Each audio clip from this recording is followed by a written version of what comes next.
కల్లు గీత కార్మికుల సమస్యలు పరిష్కరించాలని డిమాండ్ చేస్తూ ఈ నెల 17న ఇందిరా పార్క్ ధర్నా చౌక్ వద్ద మహాధర్నా నిర్వహించనున్నట్లు కల్లు గీత కార్మిక సంఘం ప్రకటించింది.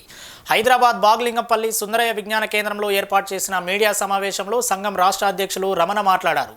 రాష్ట్ర బడ్జెట్లో కల్లు గీత కార్పొరేషన్కు 5,000 కోట్లు కేటాయించాలని డిమాండ్ చేశారు. కల్లు గీత వృత్తి నిర్వహించే ప్రతి కార్మికుడికి కాటమయ్య రక్షణ కవచం అందించాలని ప్రభుత్వాన్ని కోరారు.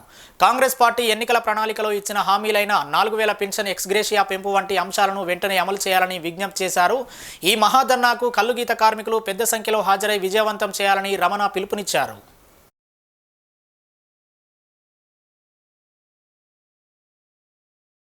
తేదీన ఇందిరా పార్క్ వద్ద కల్లు గీత కార్మిక సంఘం రాష్ట్ర కమిటీ ఆధ్వర్యంలో మొత్తం 105 మంది నిరాహార దీక్ష చేయబోతున్నారు.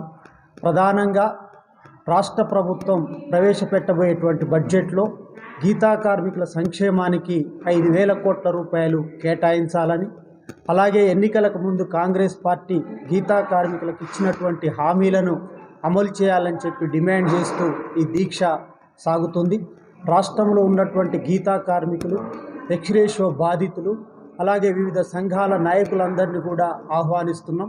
పెద్ద సంఖ్యలో హాజరై ఈ యొక్క దీక్షా కార్యక్రమాన్ని జయప్రదం చేయాలని చెప్పి విజ్ఞప్తి చేస్తూ ఉన్నాం.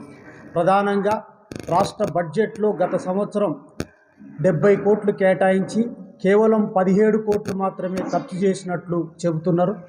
మార్చి 30 లోపు మొత్తం కేటాయించినటువంటి 70 కోట్ల రూపాయలు విడుదల చేసి ఖర్చు చేయాలని చెప్పి ఈ సందర్భంగా ప్రభుత్వాన్ని కోరబోతున్నాం. అలాగే ఎన్నికలకు ముందు కాంగ్రెస్ పార్టీ అనేక హామీలను గీతా కార్మికులకు ఇచ్చారు. టీఆర్ఎస్ ప్రభుత్వం హయాంలో ఎక్స్గ్రేషియో సంవత్సరాల తరబడి పెండింగ్లో ఉంటుంది, మేము అధికారంలోకి వస్తే నెల రోజుల లోపిస్తామని చెప్పారు. కానీ 2 సంవత్సరాలు దాటినప్పటికీ ఇప్పటి వరకు ఎవరికి కూడా ఎక్స్గ్రేషియో ఇవ్వలేదు. రాష్ట్రంలో 850 మంది ఎక్స్గ్రేషియో బాధితులు ఉన్నారు. దీంట్లో 140 మంది చనిపోయారు, 170 మంది శాశ్వత వికలాంగులయ్యారు.